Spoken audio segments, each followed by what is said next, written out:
Hey everyone, Amy here, and welcome to the second half of this Woodland Troll background tutorial. I do apologise for having to split this tutorial into two parts, but it was getting very long, so many cuts, so many details, and basically my computer couldn't handle me editing much more, so I decided to split it into two, which makes it a bit easier to process for both my computer and for you watching and absorbing this information, so I hope you don't mind. But now we will carry on with the tutorial as I finish this background. So we've got a bit of work to go, but yes, this is the continuing of me activating what I had laid down last time, and we will pick up from there. Our first layer is done. I've also blasted this with a hairdryer just to make sure that everything is nice and dry. It is. We have, apart from one tiny little minor spot of bleed through where I used too much water, that's nothing to cover up. We are good to go. So, again, right now, I know it looks like a mess, you know, it's not great, but this is our base layer. This has got us to this point where we've got everything based out. We've also used the colors that have previously been used on the actual Woodland Troll, which means our background, even if we start bringing in some different media that I haven't used on the Troll, it's going to have those undertones that tie it in, so it's going to also help bring our piece together. But what we're going to do now is I am actually going to start pulling out some of my Albrecht Durers. Now, I don't have a full set of Albrecht Durers. They are the Faber Castel pencils that are water soluble. So they're water soluble pencils, they're not ink pencils. You'll see I have all the colours swatched, but these are actually my Polychromos colours. The Albrecht Durers are a match for the Polychromos, so I just use the same colour chart. But I only have a set of 32 of these, so much more limited in the colour range, but we can start bringing in some different colours. So first off, we're going to pull out Walnut Brown, which is this colour here, and this is going to help with our tree situation. So all our trees are going to be covered in this. And then what I'm going to do is I'm going to start bringing in some colours into this leaf background. Now, I wish I had maybe, you know, yellow, green, olive green yellowish, or even the permanent green olive would be really wonderful. I have earth green yellow, which will tie in with that sort of muted tones, but it's a bit bright for what I was hoping. So we're going to have to use a base of this, and then see dark Papilio and emerald green are both very blue undertone greens, but the only other colour I have is leaf green, which is still really, really bright. So we're going to have to get a bit creative here. I think what we're going to have to do is, I do have raw umber. So I think if we add raw umber to one of these greens,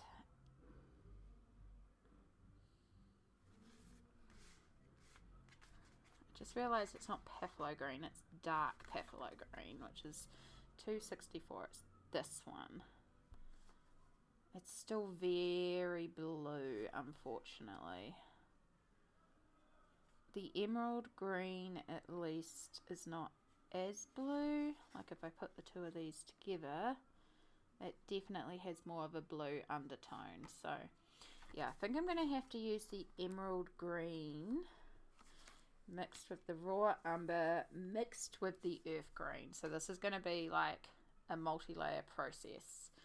And then the other colour that I'm going to pull out is warm grey.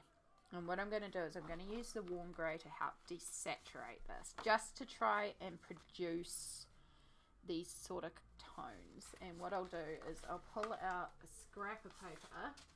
This will work. Some sort of hospital letter. So if we're using the earth with the emerald, bit of the leaf, and then the grey.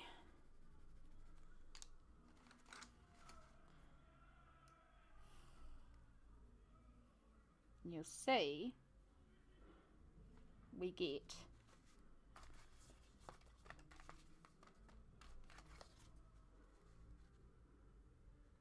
it's not a bad match. It's a little brighter, but I can live with that because we can always add in more grey. It's kind of similar to this chromium green opaque, so I think that'll work. So what I'm going to do is I'm going to go over all these trees with a layer of walnut brown. Now the reason why I work this way is the ink tints, they're great. They blend together, easy to fill out a page. I find if I use the Albrecht Durers, I have to be a little bit more pedantic in how I lay down colour to get a closer coverage. So I find if I use ink tints first, I can push it out a bit more. And then if I do this over the top, it helps bring out more colours, but also we've got that base tone to sort of cover up the tooth of the page. So I like to work in this sort of layered technique. So I'm going to work over the tree branches. I'm going to be working vertically again. And then I'm also going to then go over the background with these colours. And I don't have to be as pedantic with these colours because if they're a little streaky, it will add to the background. And in that background, I'm also going to add in streaks of walnut brown to, again, represent those tree lines that are in there. So it's just helping refine these colours that we've put down. So yeah, I'm going to put you in time-lapse mode as I start doing all of this.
it's now late in the evening and town has started up, so hopefully we're not picking up too much background noise. Joy, joy. But here we are. I have once again blasted this with a hairdryer, so it's nice and dry. So as you saw me work, you would have seen that I smushed that colour up. And I find that the Albrecht Durers are a lot more transparent. So as I spread the pigment up, I went over all of this. You would have seen that I coloured and then activated the trees with the back, and there's a little bit of blending of the both. And this is just going to help fill in any areas we might have missed and just help blur out some of that crisp edge, because again, we don't really want a crisp edge in the background.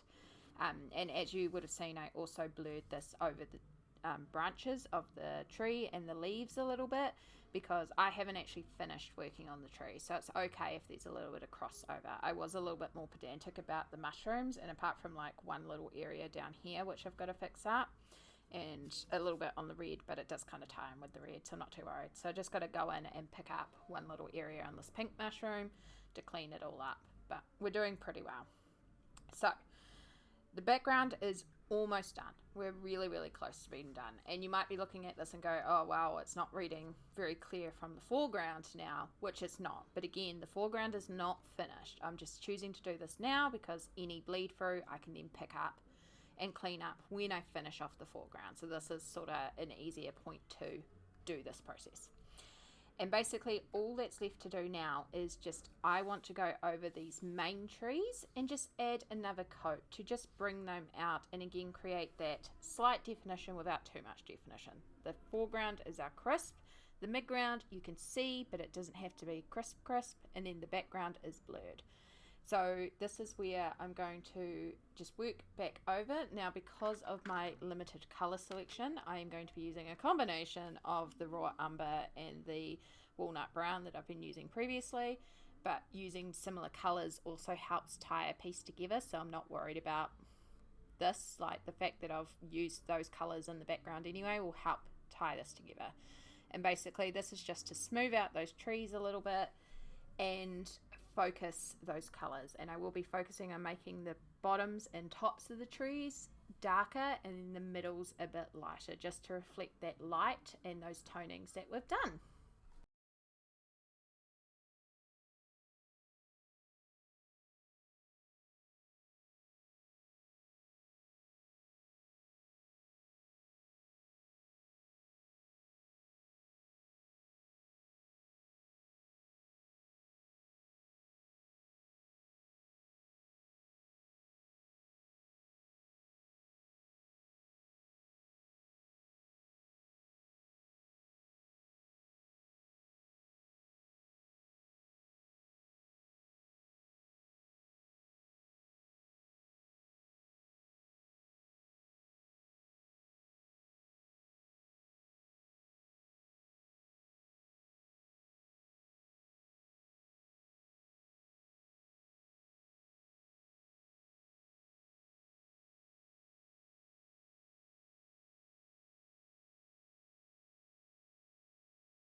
Alright, we are almost there. So, it's looking like a forest. It's looking, we're starting to see resemblance of a forest. However, there's one crucial bit that we really haven't covered yet, and that is the branches of the trees. These are looking very, very straight and narrow, and depending on the forest that you're inspired by, this could be an accurate representation, but especially with the fact that this is, you know, a troll, a woodland troll that's got like a lot of branches around him, I want to put some branches on here. So the branches, they're really straightforward. So I'm just using my walnut brown, and we're just going to start doing some lines. Now, some of these are going to be thicker, some of these are going to be thinner. We're just doing lines. And the reason why we're doing this in the Albrecht Durer, the reason why we're doing this last, is because these are skinnier branches, right? So they're not going to be as prominent. So when I go to activate this, it's not going to be as prominent as the tree branches themselves. I mean the tree trunks themselves, which is kind of what we want, because they're not going to be as prominent.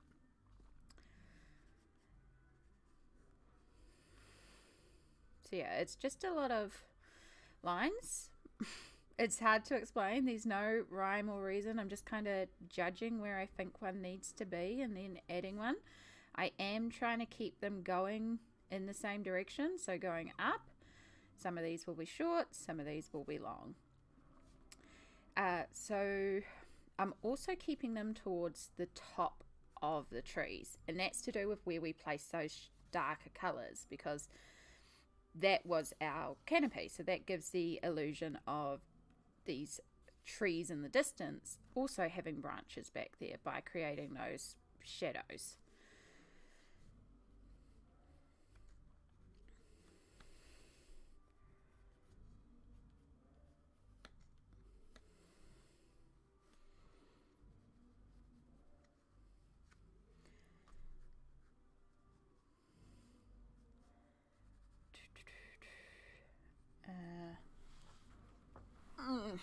Not overly happy with that one, but we can fix that up later.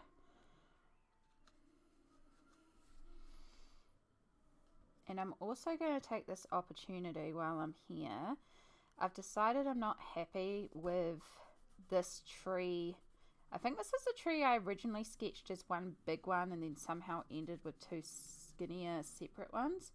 I'm not happy with that. I want that bigger tree there. I think it needs breaking up. We've got too many small trees here, so I'm just going to kind of cover it up a bit with my pencil, and take this opportunity while we're working back through it to cover this up.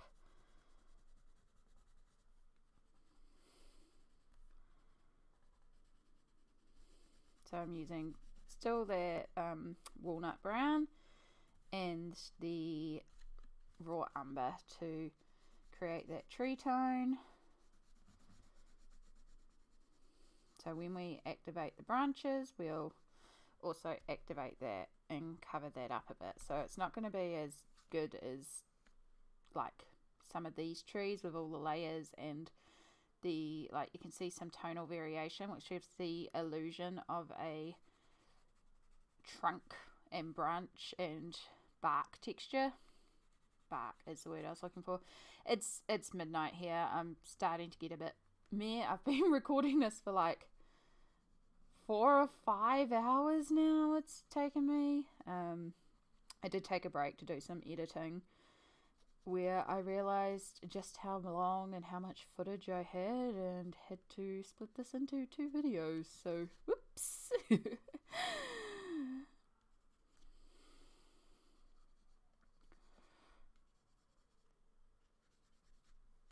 So some of these branches might even not make a lot of sense, but also like they could be ones that we're seeing from the trees in the background that we're just not aware of. So just adding to that darker canopy that we created, just creating some textures. Some of them are making thicker than others. Again, there's no real rhyme or reason to some of these. They are what they are. I am trying to make sure that the thicker ones are on the foreground trees because their branches would be more defined because they're closer. You would see more of them. These trees in the background, you'd maybe see a line if you see a line at all. In here where it's like lots of branches, it's kind of hard, so we'll just do some lines. Cool. Alright, so that's it. Again, looking like a mess, but as you've probably learnt by now, trust the process. And it's the exact same thing we've been doing all along. Blend.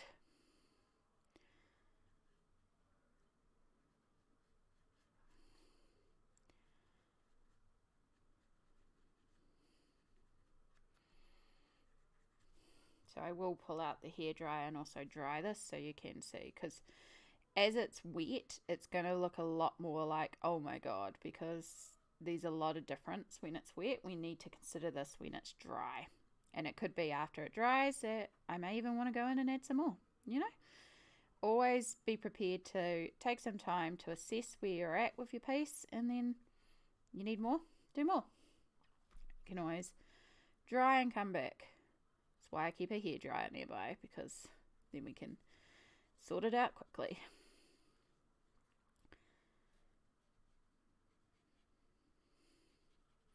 So you'll see some of these tree branches I am activating, I am smushing it back into the actual tree trunk, and then some of them I'm just blending a bit into the background just to create that illusion and help blur it out. Now you could kind of do this process with that background layer where we put all the colours down and blurred it out. I like to do the branches separately because then I can have more control and I can kind of assess what I'm doing and decide where exactly I want it, how I want it. I know I prefer to do it as a separate layer. It's a personal choice. You want to do it when you do the background, go for it. And in fact, doing it while you do the background and then creating some specific ones on top could be a really effective way of doing it, because you could, like these ones in the background here that you blur out, you could blur them out with the background, and then you can come in and add, you know, like these specific ones like this one right here, which is connected to a midground tree, to help create that definition.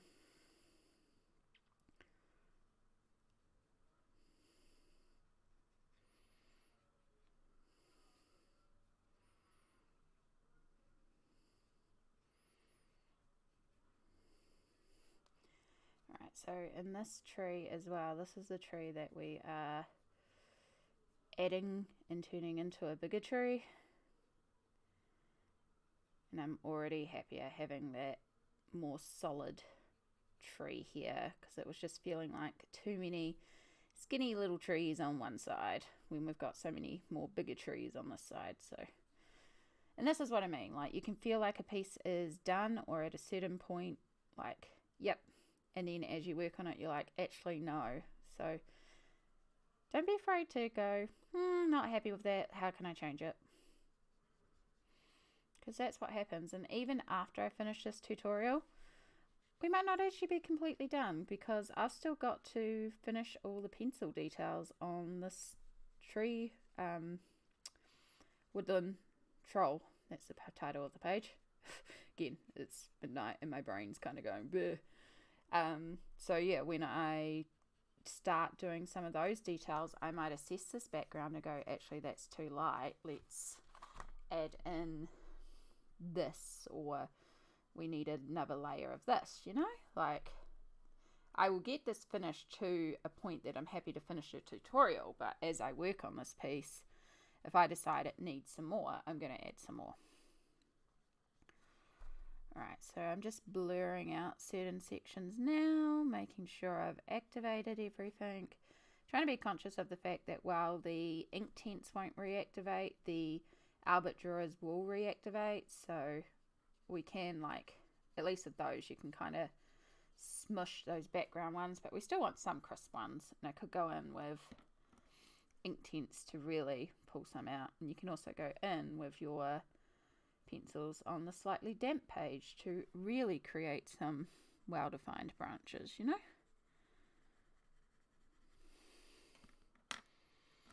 then I want to kind of define that one as well.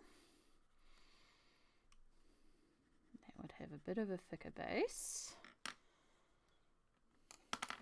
So yeah, now we're just sort of reflecting and refining.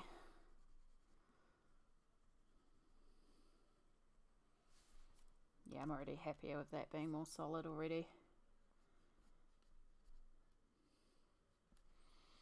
And then because we have got some tan in here, I'm also going to just go in with some tan. I was meant to do that before I started activating, I realised, but I might have forgotten.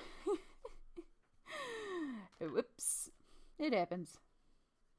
It wouldn't be too much tan anyway, because the tan is more for where these light areas are. So if I do many, they should really be at the bottom trees. They'd be pretty blurred out. So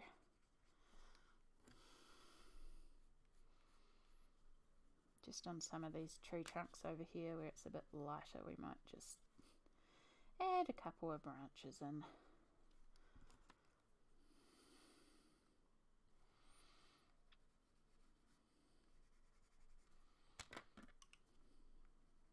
Add a touch of brown to that.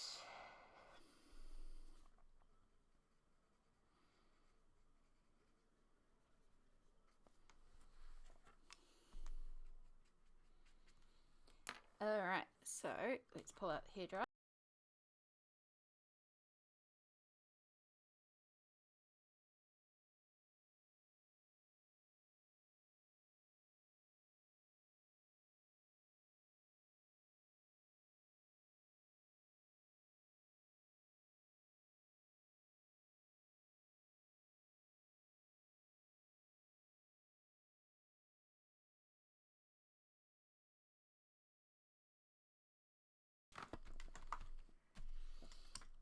When you don't use much water, it does not take long to dry.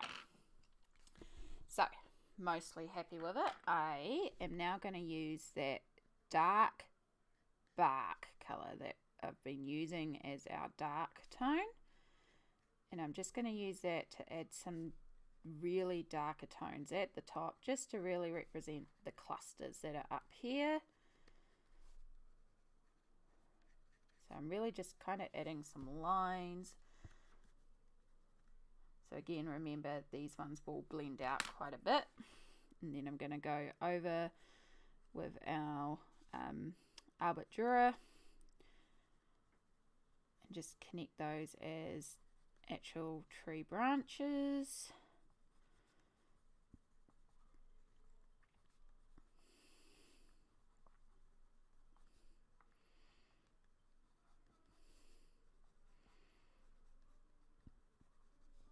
And this will just really emphasize that sort of tree top area.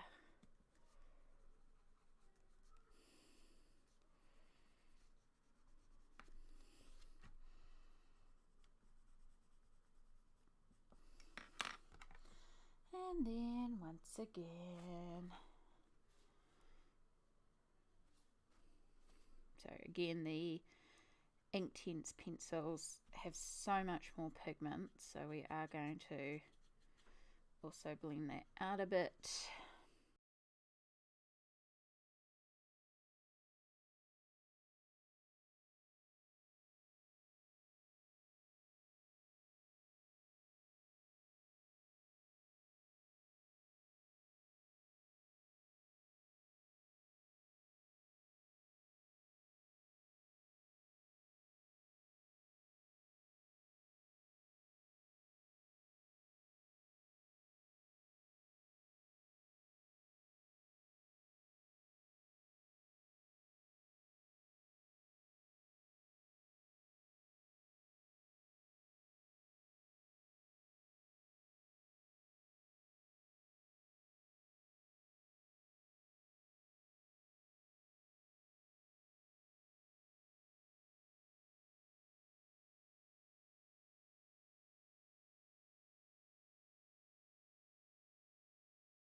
there we go.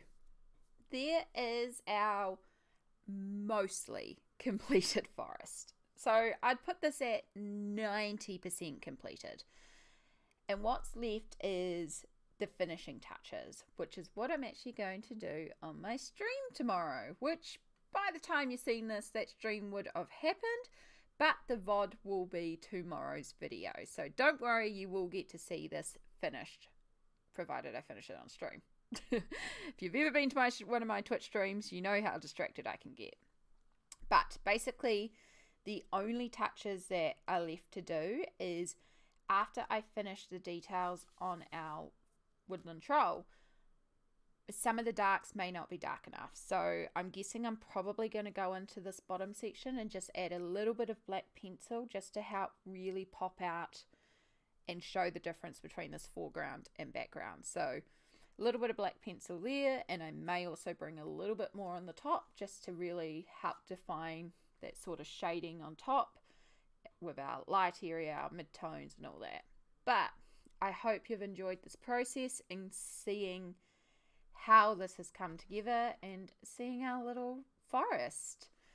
So yeah, it's a little different from the original one, from the original Woodland Nymph page. Whoops, that's not the right page. This one, where in this one, rather than having that mid area, I left it all light, as if the trees were in the middle of winter and there were no leaves and canopy or anything. So that's another option as well, is you can just do the one gradient up and not have the canopy on top, and you can see like the emphasis of the branches and all that. This one I did use some different techniques on, so I kind of experimented with a little bit of a different technique. In this one I used the Inktense pencils and just created the gradient, and then I worked on top with the Albrecht Durers to create the first layer of those branches, and then I worked on top with Polychromos to define out those branches individually. So that's another technique that can be done as well, but I thought I would just experiment with some new techniques because that tree nymph was done quite a while ago and I've learned a little bit more since then. But yeah, and also one of my pages is leaking glitter everywhere. So I hope you've enjoyed watching this progress. The next part of the video, which will be, I think, part 4 of the Trolls series. I know, I'm so confused by the videos at this point, but that will be up tomorrow, which will be the VOD of the stream where I finish this piece. Let's hope it all comes together. I've got a vision in mind. I hope it comes together. And yeah, so you'll be able to see the finished piece on there, and then I will also post it on my socials so you can see how it all came together. If you have any questions, please do ask down below, and thank you for watching this tutorial because I know this is quite long with the fact I've had to split it into 2. But I hope you haven't minded my rambling and my explanations have been clear. I'm trying my best with what's kind of intuitive to me, so yeah, hopefully it makes sense to you all. But in the meantime, thank you so much for watching. Remember to do the things that makes YouTube happy, the thumbs up, subscribe if you're not already, leave me a comment, you know, make YouTube happy, makes me happy. I love hearing from you. And thank you so much for watching. I'll see you all in the next video. Bye.